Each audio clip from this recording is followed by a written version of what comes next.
పోలీసులను పరిగెత్తించి దాడి చేసిన బీహార్ కార్మికులు, పలువురికి గాయాలు. సూర్యాపేట జిల్లా పాలకవీడు మండలం డక్కన్ సిమెంట్ ఫ్యాక్టరీ వద్ద తీవ్ర ఉద్రిక్తత. పోలీసులపై కర్రలు, రాళ్లతో దాడికి దిగిన బీహార్ కార్మికుల దాడిలో 2 పోలీస్ వాహనాలు ధ్వంసం.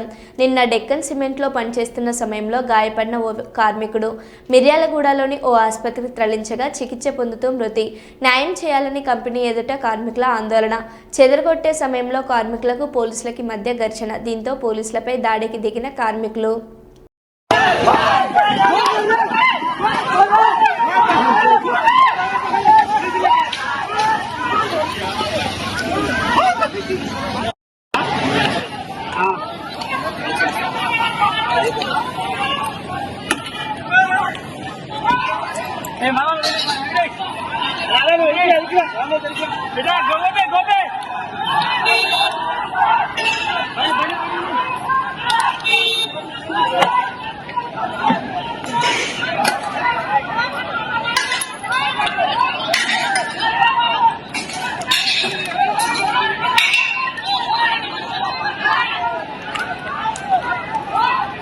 ఎలా అయిపోయింది ఫ్యాక్టరీ?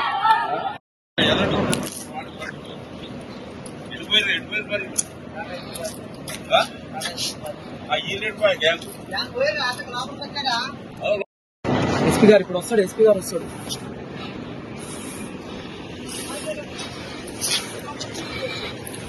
గొడవ